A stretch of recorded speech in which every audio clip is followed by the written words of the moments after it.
A few days ago, I was kindly invited by Embark Studios to join a group of content creators and press who got to take part in a 3-day preview of Ark Raiders, the upcoming third-person PvPvE extraction shooter, which is scheduled to release later this year. The event was part of a lead-up to the 5-day-long Tech Test 2 for the game, which starts tomorrow. During the event, we were able to play both solo and squad modes and record the game for up to 3 hours on each of the 3 days, including night raids and a map variation that included battles against the Queen, one of the largest Ark machines in the game, even though we weren't necessarily properly geared to take that on. As many of you might know, I've been following the development of this game since 2019, and now finally for the very first time you are watching Ark Raiders gameplay that I recorded. Also, just a reminder that gameplay from previous playtests is still under an NDA, even though Tech Test 2 will not be. In this video, I'm going to give you my thoughts and impressions about how the game is shaping up. I'll also go through some imagery of potential future maps that we've never seen before, as well as provide you with a suite of tips for the game to have you going into Tech Test 2 with some useful game knowledge already under your belt. The Embark team did mention that Tech Test 2 will have a soft start, with previous playtesters, press and content creators gaining access on April 30, then a much larger batch of invites being sent out on May 1st, day 2 of the tech test. So if you don't receive your invite before the playtest starts, it could well come the following day. Now, Embark Studios isn't sponsoring this video, but I am a member of their content creator program for the finals, so I've tagged this video as a promotion to keep that relationship nice and transparent, but I can say whatever I please here. So, what was it like to play? Well, instead of dragging you through the entire video before I give you my summary of the current state of the game, I can say right now that from my 9 hours or so of gameplay during the preview event, and my previous experiences during the first tech test 6 months ago, I know that Ark Raiders is highly likely to be a game that I will play for thousands of hours following its release, and it will become the cornerstone for content on my channel.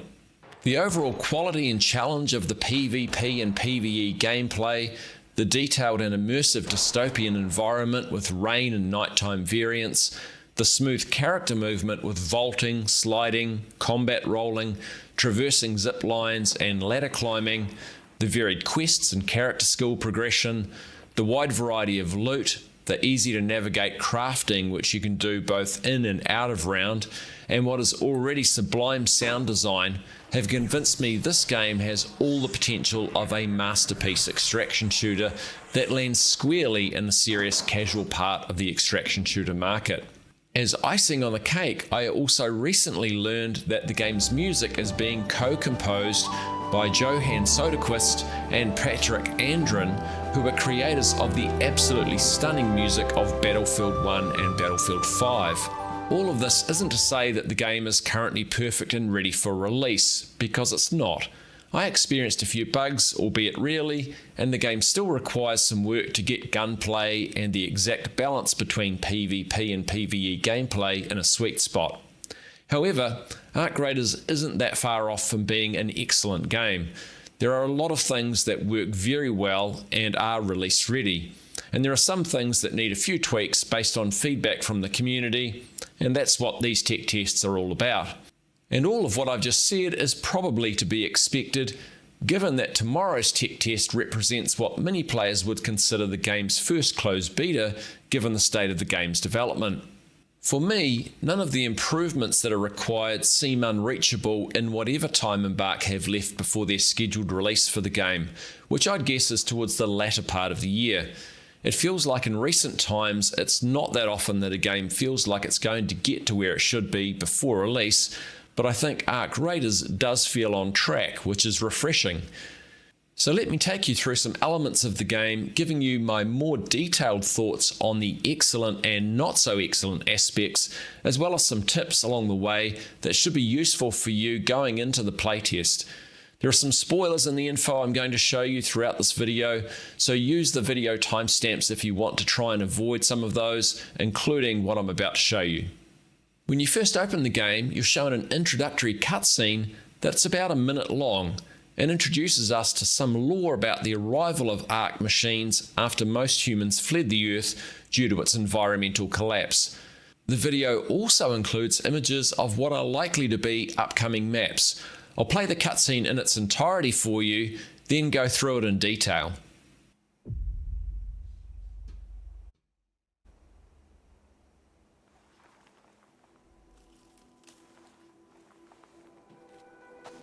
It was silent for years.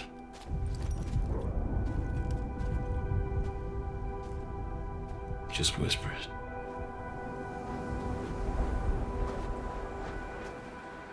Distant cracks of thunder.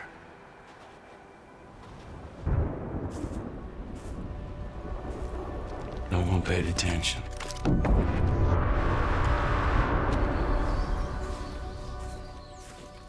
I wish we did.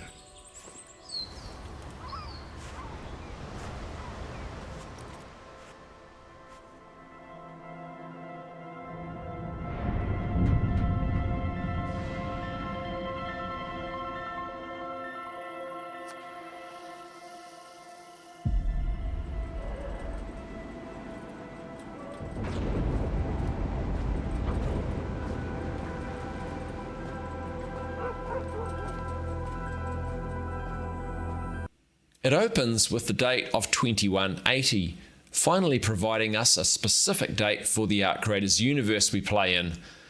This date also puts to rest the ideas out there that the finals and Ark Raiders share some sort of concurrent game universe. We now know they're set about 80 years apart. Personally, I don't think there are any narrative links between the two games, but there is at least one Easter egg in Ark Raiders that's a very obvious nod to the finals, which is this player statue from the finals that appears on the settings screen. The opening shot shows a player picking some kind of snowberry in an Arctic environment. You can see an iceberg off the coast here. This is quite likely to be a future map that isn't included in Tech Test 2. Early in the game's development, Embark Studios' environment team made a photogrammetry trip to Iceland, so this map will likely be based on images captured from that. These derelict machines in the foreground are harvesters, which you can encounter in-game as a map variant where one of these is guarded by a queen. Hey, Daytime Rockhound here. Before continuing with the details of the cinematic, let's talk a bit about the new Ark machines in the game. Ark Raiders Tech Test 2 sees the introduction of 4 new Ark machines. Firstly, the massive queen, which guards the harvester. The harvester can be accessed via vents inside each of the 3 large ports. Once inside, you'll find what is effectively an in-game puzzle where you have to interact with the harvester for it to provide 3 canisters, each of which is inserted into a receiver. This will provide you access to loot that's in the harvester. However, it's not as simple as that, because every minute or so the harvester will fire up its engines to expel a rocket into the sky, presumably sending whatever it's harvested up to the Ark ships orbiting the Earth. When it does this, the interior is filled with flame, and so you have to exit the harvester briefly, which means facing the Queen again if you haven't already dispatched her. The Queen has a front-mounted laser beam and also fires missiles that have a short delay after they impact the ground before exploding into a massive fire. Taking down the Queen is no mean feat and requires at minimum a highly geared squad, or preferably multiple squads working together. And I think this is going to be tricky. Maybe I'm being cynical, but I suspect that even if there's 2 squads that cooperate, the chances that a third will just sit nearby and third party them all are pretty high. So if we get the chance to take on the Queen during the tech test, it'll be really interesting to see if that gameplay pans out the way the Embark team is hoping for, which is no doubt to introduce some elements of co-op play into the game. This might be an area of the game that they end up having to rework, or maybe I'm wrong, and we'll see more cooperation than I'm expecting. If you do decide to take on the Queen, here's a little tip. Sweep the leg. The second new Ark machine is called a pop. It's a football-sized rolling ball and is like an unarmoured version of its cousin, the fireball, which shoots flames at you. These are pretty easy to dispatch. Then we have the Sentinel, which is a mounted turret with a laser that fires a sniper rifle.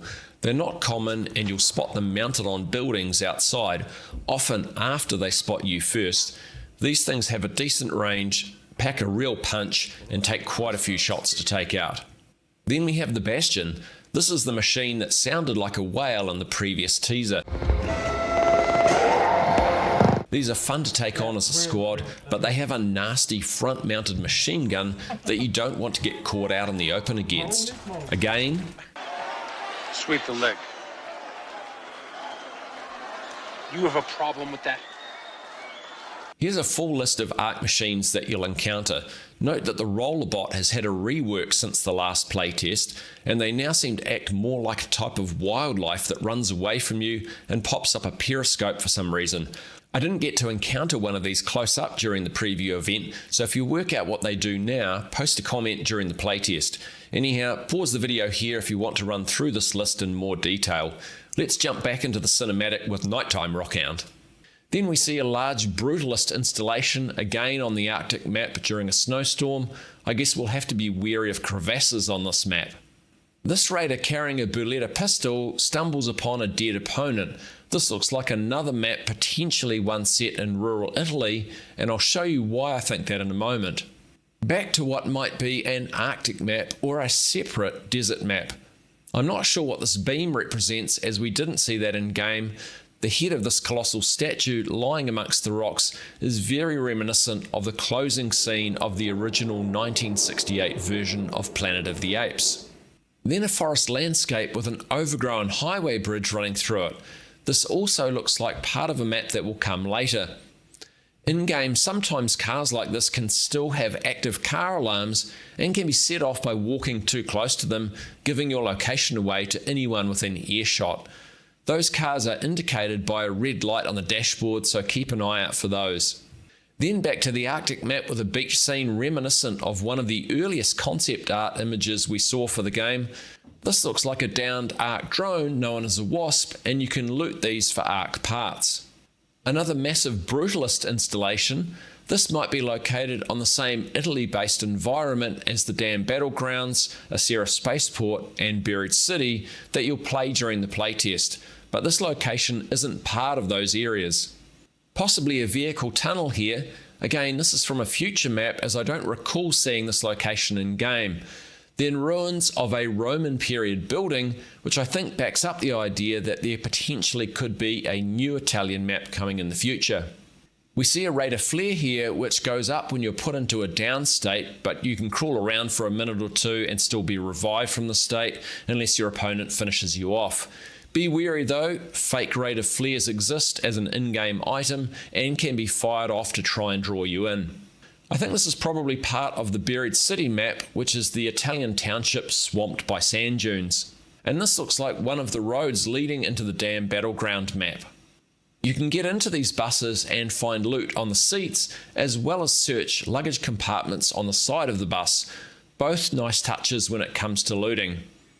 Overall, I think looting is very well developed with a wide variety of loot locations and types. Some loot locations require you to breach a door or container, which takes time and makes a lot of noise, and some can only be accessed with a key, which you can find around the maps. The keys won't always be on the same map. For instance, you might find a key for a locked room on the Buried City map on the Dam Battlegrounds map. After the cutscene ends, you're placed into what is essentially a single-player tutorial, which ably shows you the ropes of movement, looting, engaging with ARC and other raiders, healing, and repairing your shields. I won't show you all of this as I don't want to spoil that experience for you, but I will point out a couple of useful tips. The game will also provide you with tips throughout the tutorial, as well as during loading screens and in the out-of-round UI itself, all of which help to bring you up to speed. There are lots of lootable objects that you can breach with your ice axe like Raider tool, such as the hood of cars. And during the tutorial, you get your first look at your inventory, which automatically opens when you're searching a container. On the left is the container you're searching, and if you want to drop an item, the ground will appear below that container here for you to drag and drop the item to.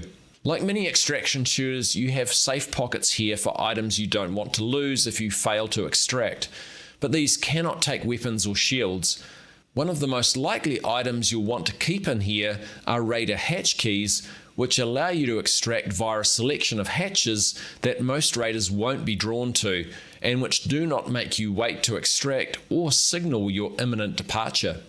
Like scav runs in Escape from Tarkov, you can choose the option to take a free loadout into the game, which might be necessary if you're low on gear, but for those you aren't provided with any safe pockets. You have 2 slots for weapons, but you can carry more in your backpack, but be aware that weapons are heavy and you can become over-encumbered where you're unable to sprint. You can see how much weight you're carrying here, and this is the value in items that you're carrying. Weapons can also be equipped with various mods like compensators, grips, extended magazines, and stocks, which are added here. This percentage represents the durability of the weapon, which you never want to run down to 0 because the weapon will become inoperable, so you need to repair it between rounds, which comes at a cost. The eye you see here is a Roman numeral 1 and represents the grade of the weapon, with 1 being the lowest. All weapons can be upgraded to improve characteristics like stability if you have a weapons bench installed in your workshop and have the necessary crafting items for the upgrade. This slot is for what is known as a Raider Augment, which you can craft. Raider Augments can be equipped to gain more loadout space, carry capacity, and allow you to equip medium and heavy shields. Trade-offs for the extra carrying capacity include having fewer safe pockets available. The trade-off for medium and heavy shields is that you move slower and use your stamina faster, and I particularly noticed that with the heavy shield and ran a medium shield most of the time because of that. Raider Augments can't be equipped in round, which means you can't have a kind teammate bring an augment in for you to use, and that also means you can't equip a medium or heavy shield if you don't have the appropriate augment equipped before you go in. Items placed in the quick use slots are available to use rapidly via a quick use rose, which by default is opened by holding down the Q key. So in these slots you'd usually place healing items like bandages and other medical items, shield recharges as your shields lose charge when you get shot, grenades and mines, but you can put other items in here too if the space is required. Looting and crafting in the game have quite a lot of depth to them. You can do the majority of crafting in your workshop back at base in Speranza. This is done by installing benches in the workshop and then upgrading them, which allows you to craft a wider variety of items.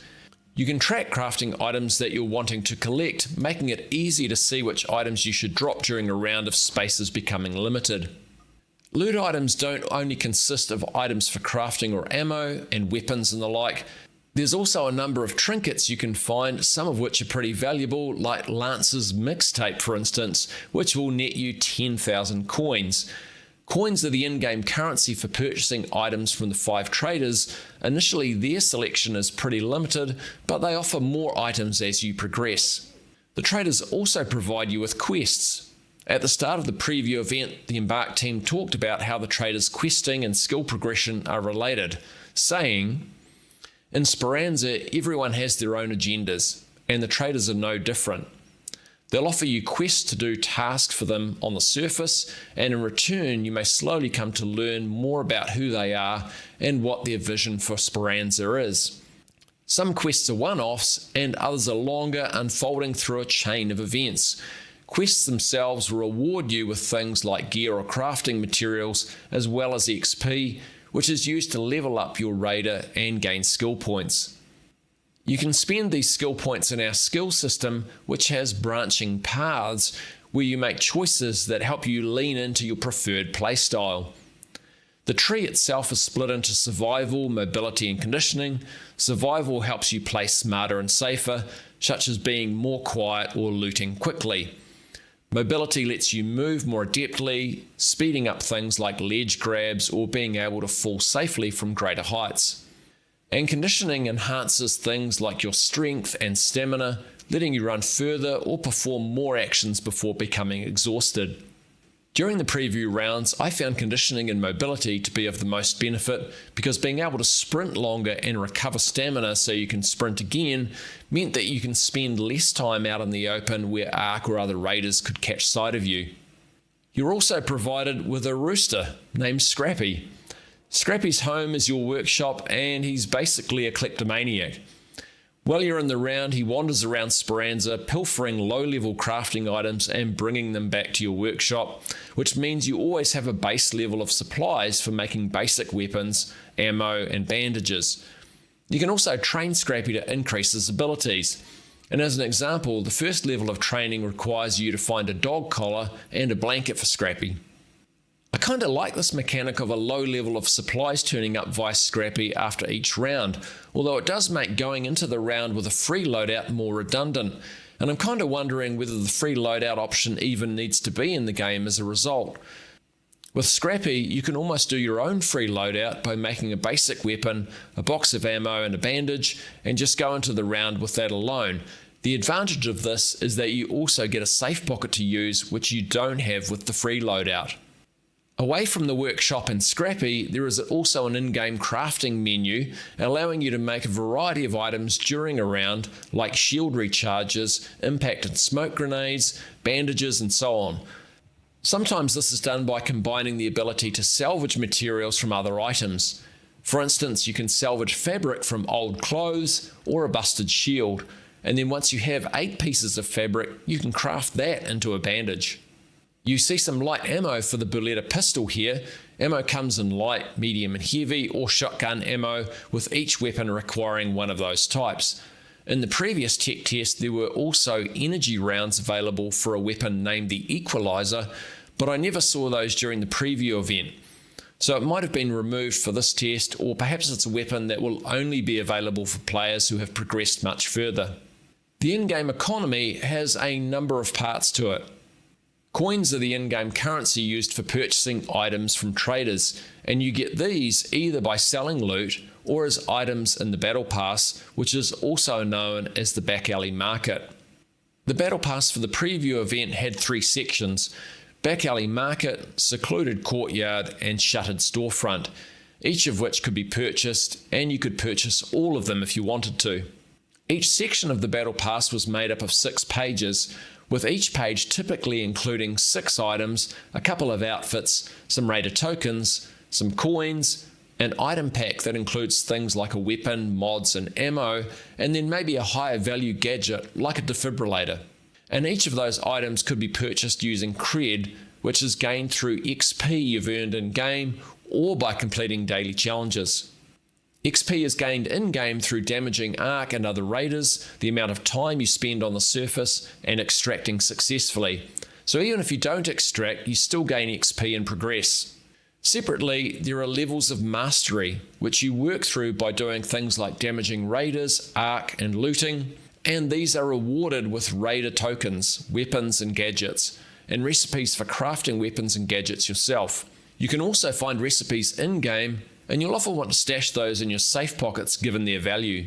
I like this approach from Embark because it means they can provide the friction that extraction shooters should have of not extracting every round, but also make you feel like you've made some progress if you fail and lose all your gear.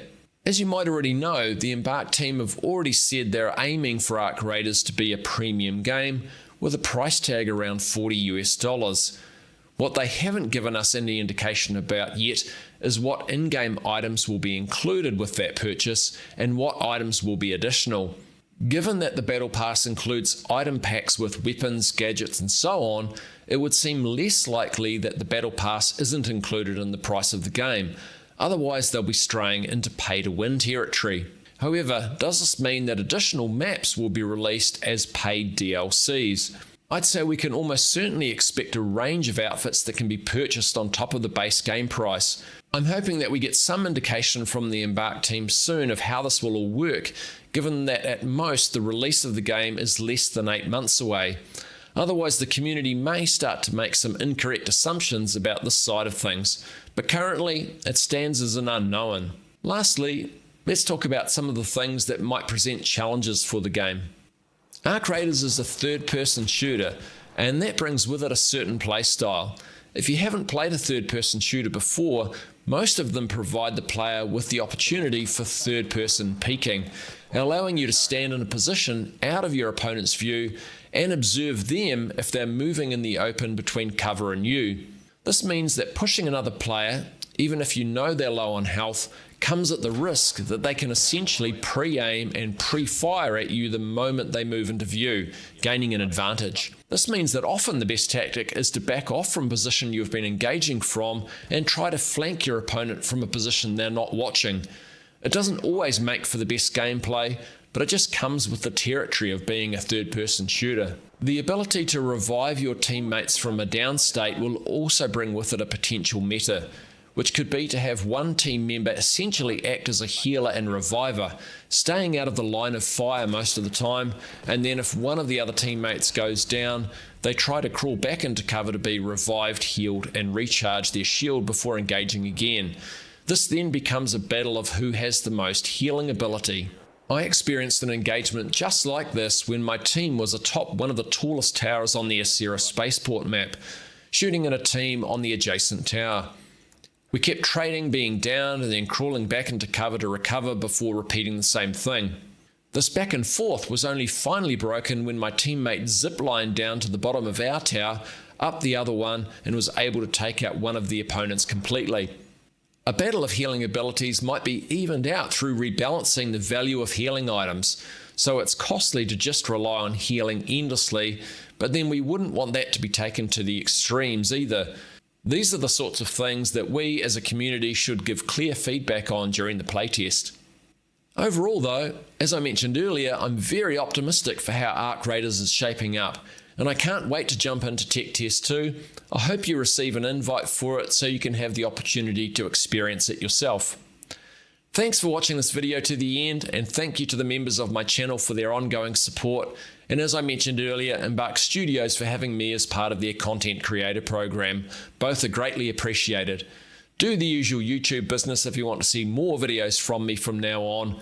Give a like or comment as you see fit, and enjoy the rest of your day. Kia kaha. Stay strong. Everybody knows the world ain't right. Down on your knees, get up and fight.